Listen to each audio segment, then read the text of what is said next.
Greetings,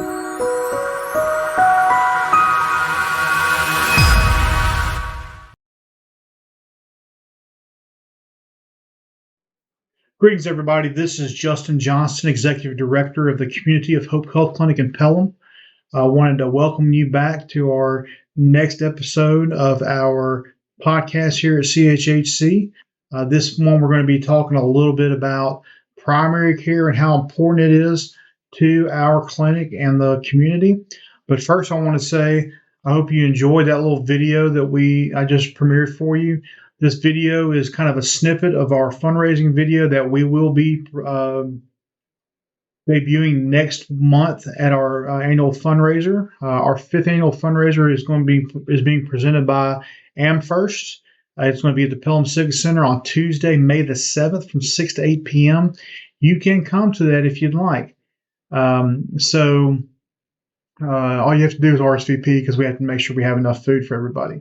So we're going to have a headliner of Jody Fuller, who is a veteran of the all the conflicts that happened in the Middle East.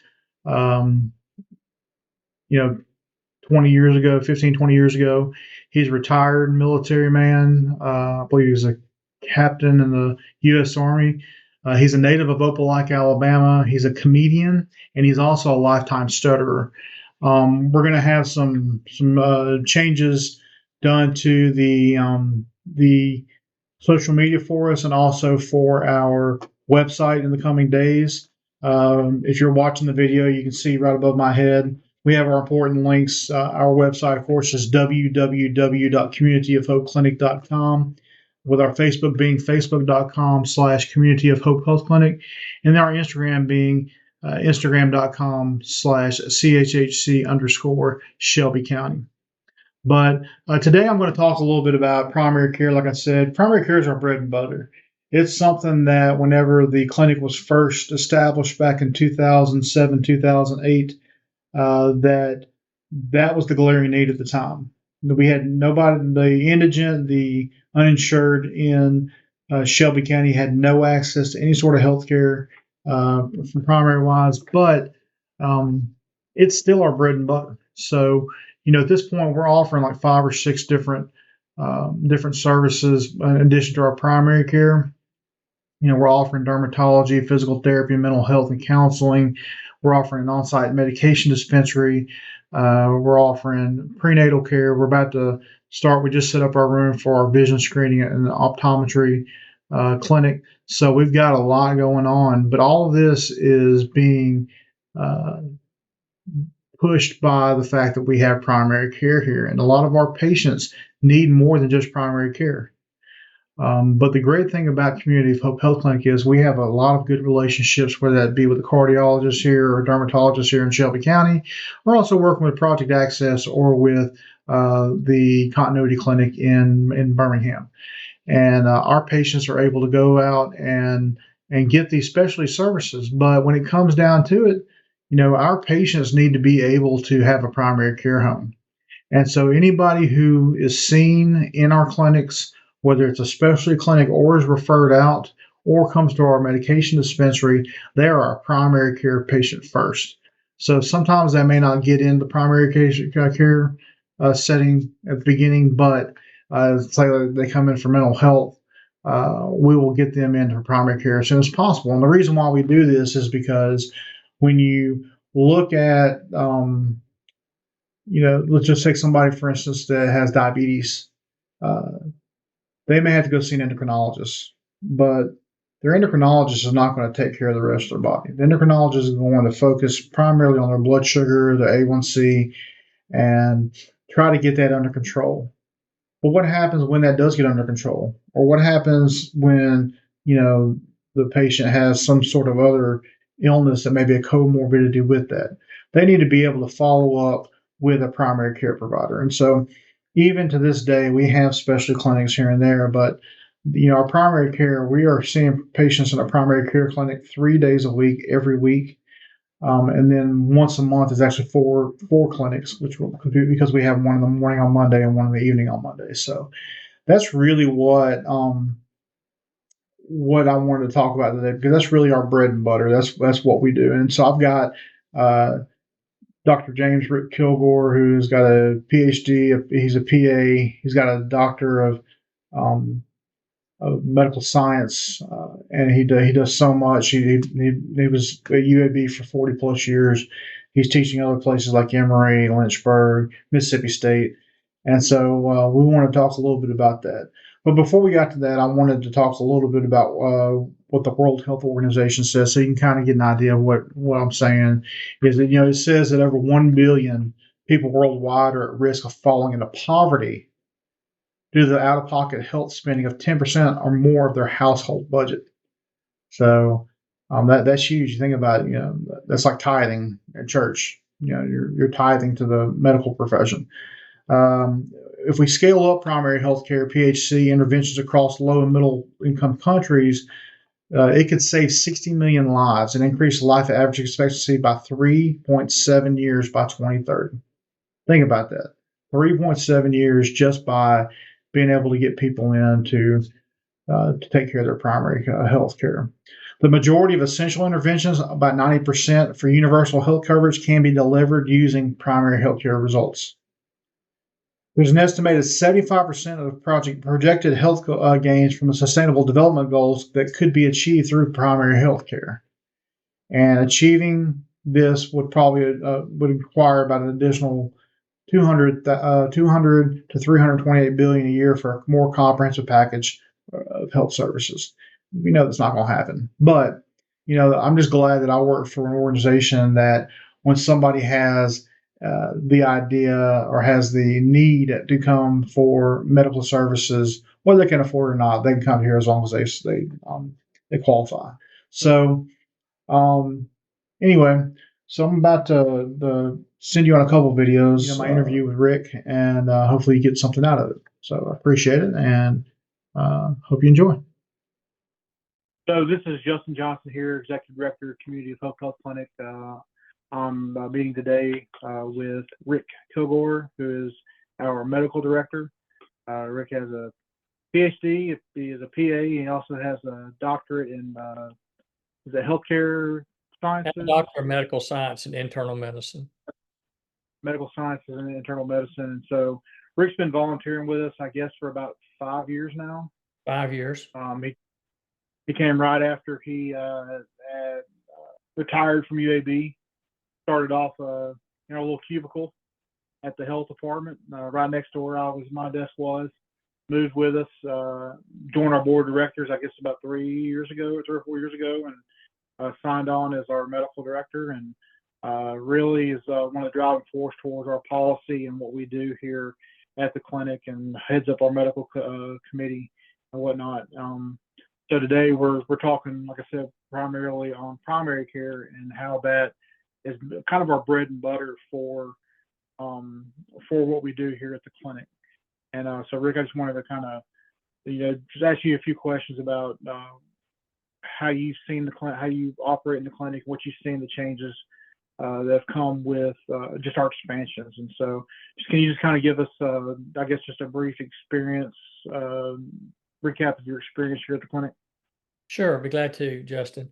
It is interesting, as you just alluded to. I began approximately 5 years ago when we were sharing space at the public health department in not too far, a couple of miles from where we are now.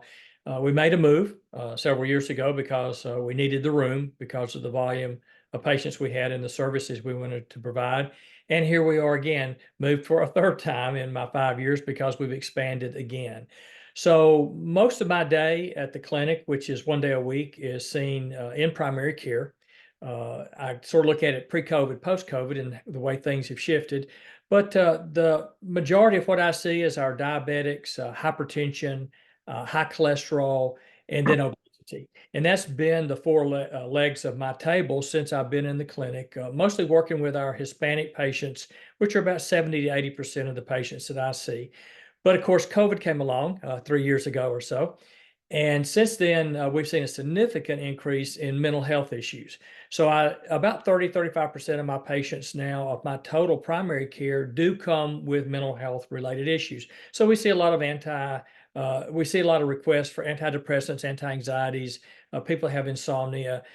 We also deal with some bipolar, et cetera. So it's a balance of most of the majority of the primary care seen across the state. But ours, for the most part, are focused more with the Hispanic population, which does bring some of their own unique problems and stressors to their healthcare. Just in your experience, I know that you worked for many years at UAB, and you've worked, of course, in the military. You've worked at other universities, and you've been a professor at different places. As far as like primary care goes, do you see even with a non-indigent population, just a lack of care on patients' behalf, so as far as getting their, whether it's a fear or whether it's just access to primary care, and can you just kind of talk a little bit about how about that? And Sure. Yeah, I can, in a broad sweep of issues that you just alluded to several. I have been doing this for a long time. I have been a PA for 42 years, practicing almost 90,000 hours. But that's a portion as a clinician of my career. I've also been an educator and a researcher. So I've been very much involved with policy development. And yes, there are so many changes right now in healthcare. Our infrastructure in our rural and underserved areas is underfunded, and for the most part, especially in our state, has really taken a hit post-COVID. Less hospitals, less providers, less access to healthcare.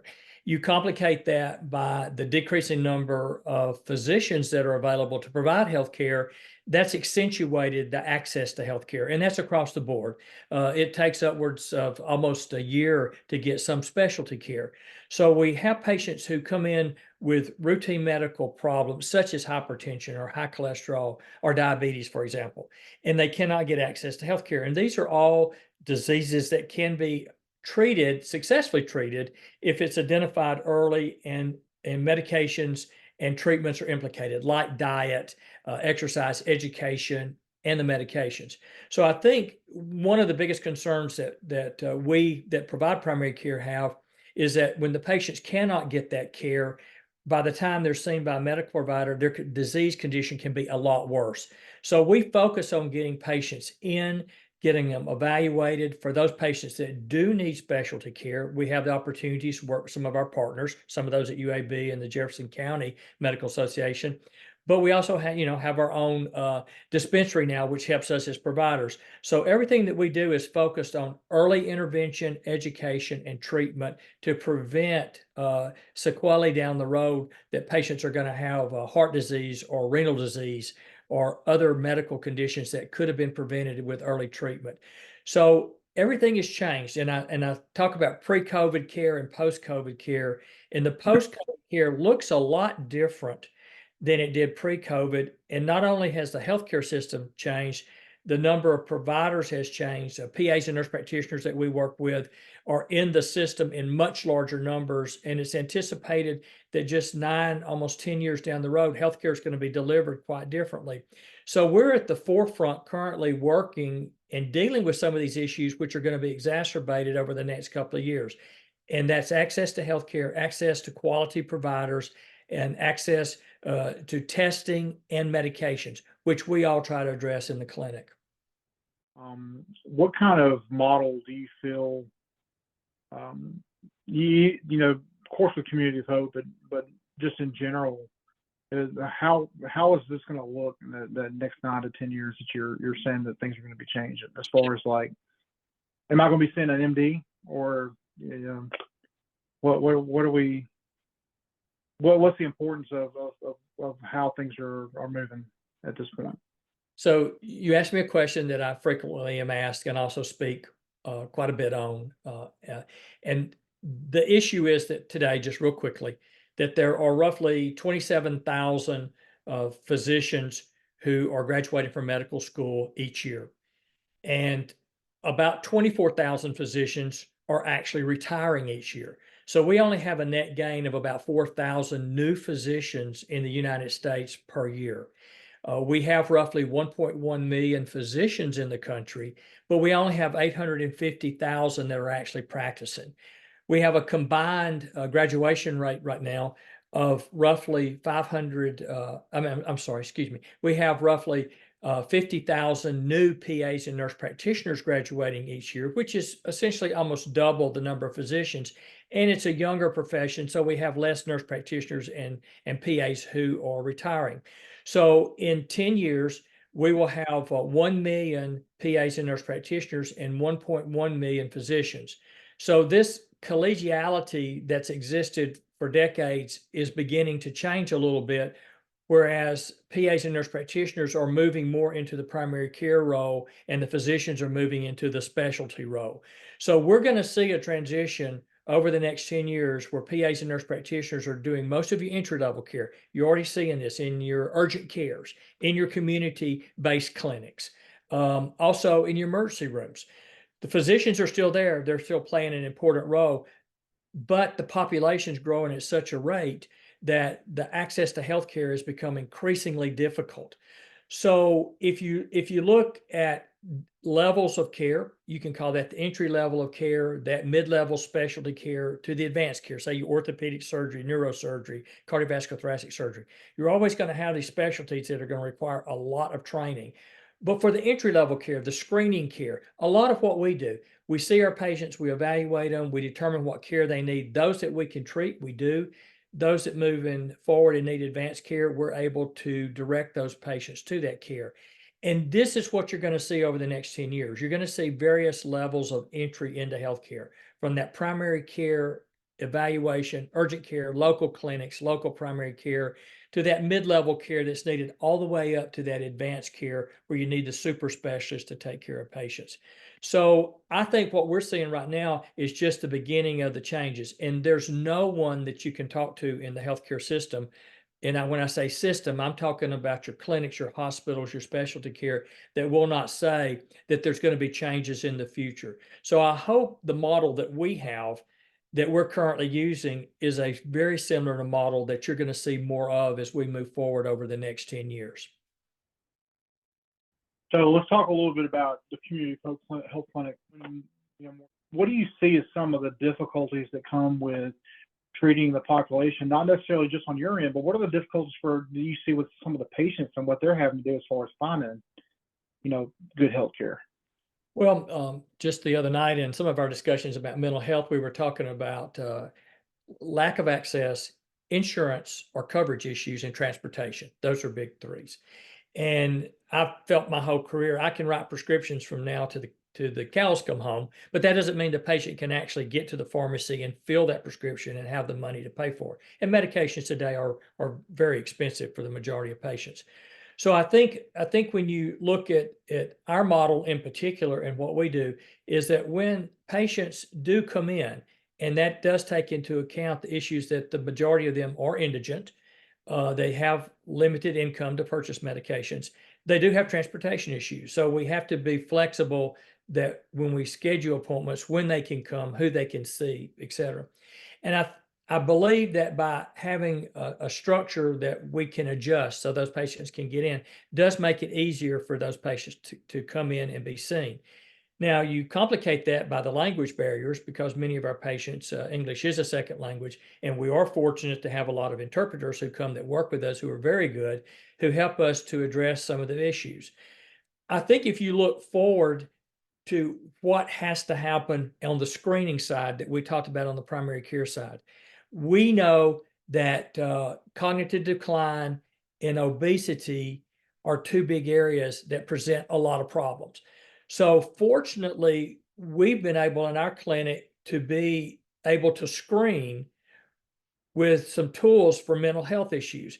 We've also been able to screen with some tools for cognitive decline, two large areas of concern right now in the country. And the screening is not being done in primary care. So when we can screen the patients early and identify problems, then we're able to direct them to more detailed care, such as mental health, or even more detailed care, say in cognitive decline, to make sure they get the appropriate scans and tests. So those are things that are being pushed across the country right now, that for our clinic, we've been able to participate both in the cognitive decline and the mental health screening. And those tools now are being utilized by all the providers in our clinic. So if somebody comes in and they're under extreme anxiety or having severe bouts of depression, we can pick that up early. We can treat it, or we can refer it within the clinic. With our cognitive decline, a lot of our patients are picked up in their 50s and 60s that will end up having either dementia or Alzheimer's disease. If you don't screen for these, you're not going to pick these up. So I think in our clinic, we've embraced the concept of screening, and all of our providers have embraced this concept. And I think it's really making a difference. We're fortunate to work with some pretty significant partners across the country in these areas. And I'm hoping in the future that we'll even have more publishable data on the impact that screening can have on the quality of care and the quality of life of our patients. And for those of you who are not familiar with the Community of Hope, primary care has been our bread and butter, and it's still our bread and butter. That's what this clinic is all about. We want to make sure that people get primary care as we want to get their general health in check. And then once we get that in check, we can start dealing with parts. But since COVID hit, the clinic has begun to expand services, and we now have a pretty robust physical therapy program. We have a robust mental health program. We're doing dermatology. We're doing a prenatal clinic. We got, like you mentioned earlier, the medication dispensary. We're about to start a vision optometry clinic. We are driving this through primary care, but as a primary care provider, when you can look at like the social determinants of health, which is what you were mentioning, we were talking about transportation and pay and income. Can you just kind of elaborate on how, whenever we address these social determinants of health, when we address specialty care and these different clinics, how much that impacts primary care?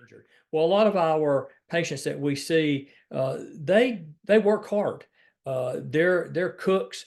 They're working in restaurants. They're working in warehouses. They're doing hard labor work. They're putting roofs on houses, things that we all need. And they do accrue a lot of injuries, as well as the wear and tear of work. So those patients not only need medication, in many cases, they need physical therapy, whether it's short-term or long-term.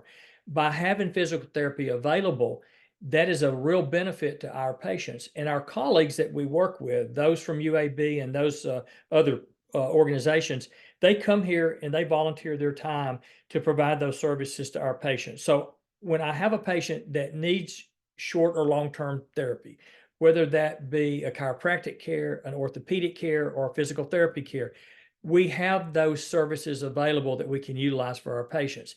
The same can be said with our mental health. When I have a patient that has depression, anxiety, I can treat those. But if they have both bipolar or psychosis, they're going to need a higher level of care. And by working with our psychiatric mental health nurse practitioners, our psychiatrists, they can take that care to a step beyond what we can provide in the primary care clinic.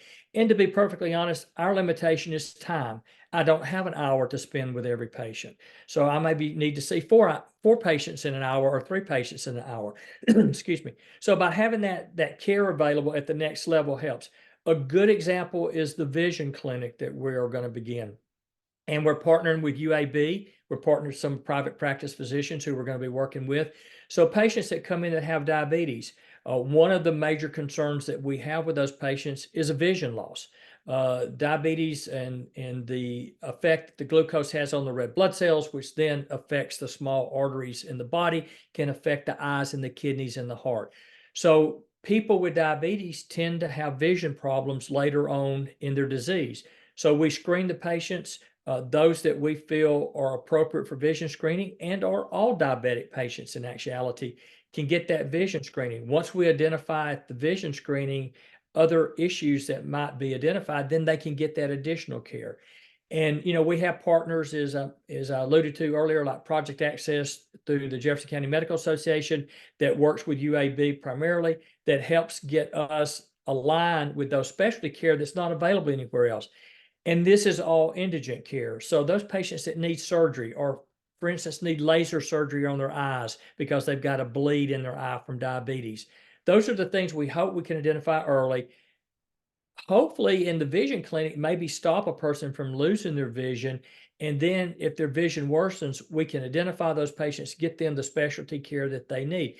If we don't have those services available through our clinic, those patients are liable to go for years without any real access to the appropriate eye care that they need that could prevent further problems down the road. That's the beauty of our primary care, our specialty care, our screening, and our partnerships in providing care to our patients.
A lot of the stuff of what we've done in the last 4 years or so has been brand new to what we've done here in Shelby County. But we're going to continue to grow. We're going to continue to offer what we can to our patients and be a one-stop shop. Can you just kind of, for those people who are interested in community of hope, in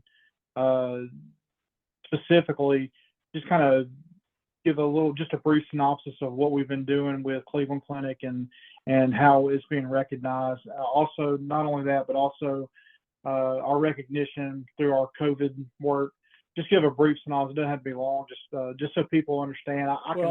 Let me start by saying that our providers at our clinic are phenomenal people I've worked with for decades. Many of them through some of the largest private practices in the state, as well as many from UAB, many of them in public health. So we all know each other and we work very closely together. And we understand the importance of scientifically based clinical care, evidence-based medicine, which is very important.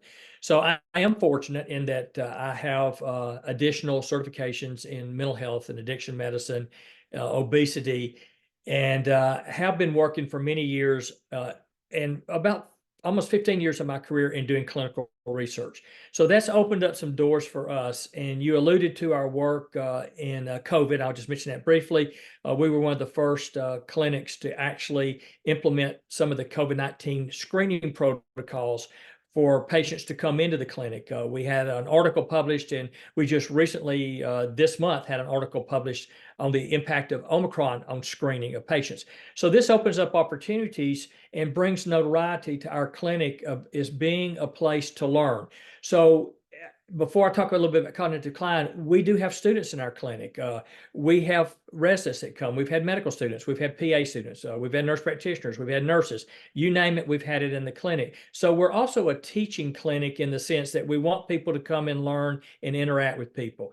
This opened up the door to us with the Davos Foundation, who awarded money to Cleveland Clinic and to the American Academy of Physician Associates and to the PA Foundation to test a new screening tool for memory loss. And this memory loss or cognitive decline can start in your 30s and 40s. It accelerates in your 50s and 60s. And these are tools that are being used to quickly screen patients to look if they have any loss of memory. Now, we know COVID-19 drove a lot of this because most people have heard about long-term COVID or the COVID fog. And so there was people looking saying, what biochemically is going on here? How do we screen for it? And then in addition, we also know that people are living longer. People do have cardiovascular disease, and that's also associated with cognitive decline. So we were one of 6 centers in the United States that were able to test this in 2023. It was launched in the end of 2023, and I'm actually doing a presentation on this in Houston, Texas in May of this year, and there will be some publications forthcoming, also to be written by members of our team at the Community of Hope Clinic on how to screen for cognitive decline. This is a major issue. We're living longer. We're seeing problems. We know what the economic impact is. One of the things that our clinic was able to do, which garnered a lot of attention, was we were able to convert some of the screening tools to Spanish. There are no Spanish screening tools for cognitive decline. Our team got together and said, we can do this. So we started screening and collecting information on individuals who could answer their questions themselves and not have somebody have to interpret it for them. So these are the things, the uniqueness of our clinic has been able to do, and to be recognized with this large nationwide study and this screening tool, which again will be presented here in a few months, about cognitive decline and appropriate screening. Again, going back to what we've talked about all along, it's all about primary care and screening of your patients and identifying the care that they need to prevent more long-term sequelae or worsening of their conditions. And this is just one example of multiple opportunities that our clinic has seized upon. And I'm constantly receiving requests from organizations like at UAB with a variety of medical education programs that want to partner with us so their students can come and learn from our patients and from our providers here within the clinic. They all see our clinic as being a good investment in people power.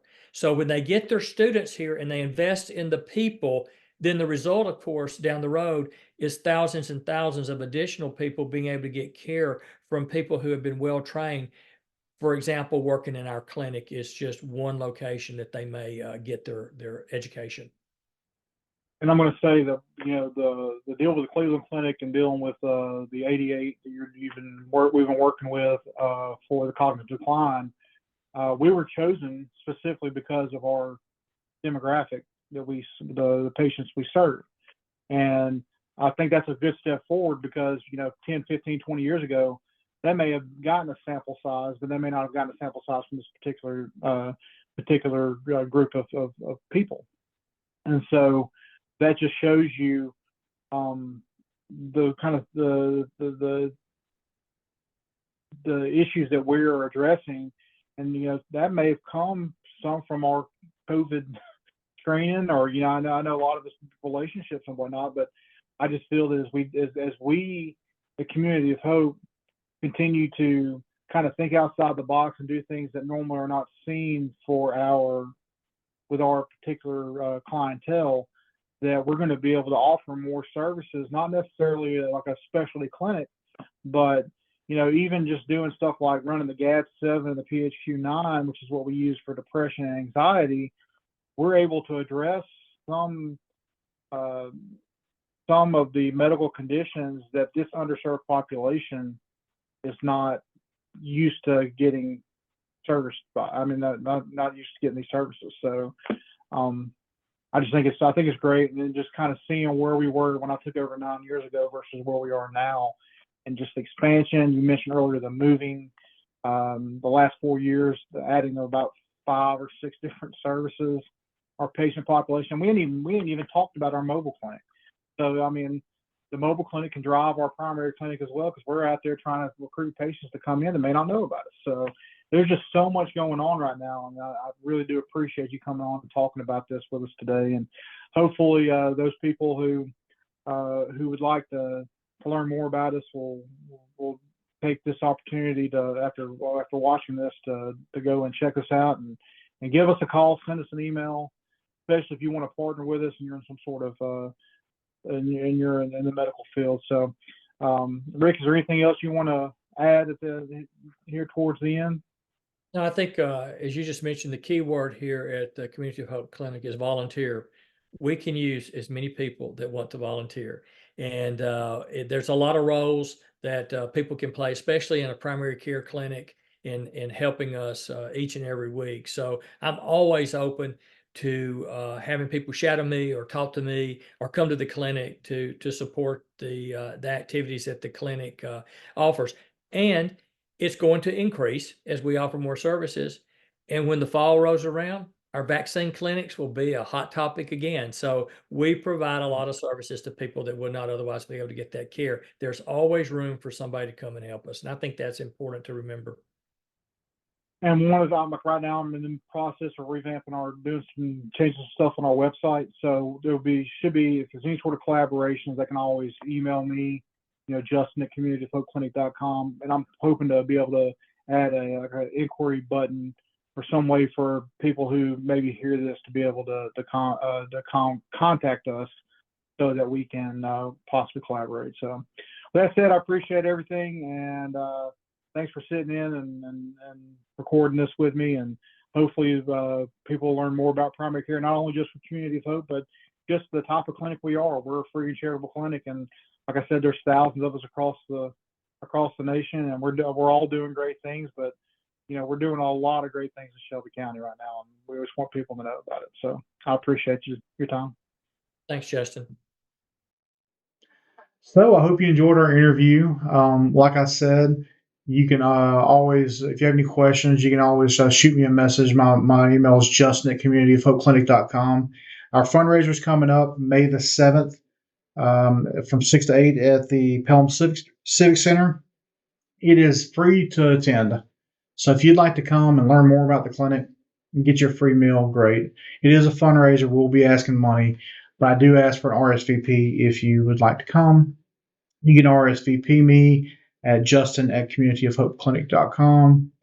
And I guess other than that, thank you very much. Make sure you hit the like, make sure you hit the bell so you get some things going on. Also, if you'd like to sign up for our email, which I promise you I don't send a whole lot of email, you can always shoot me an email and tell me that you'd like to be on our mail list.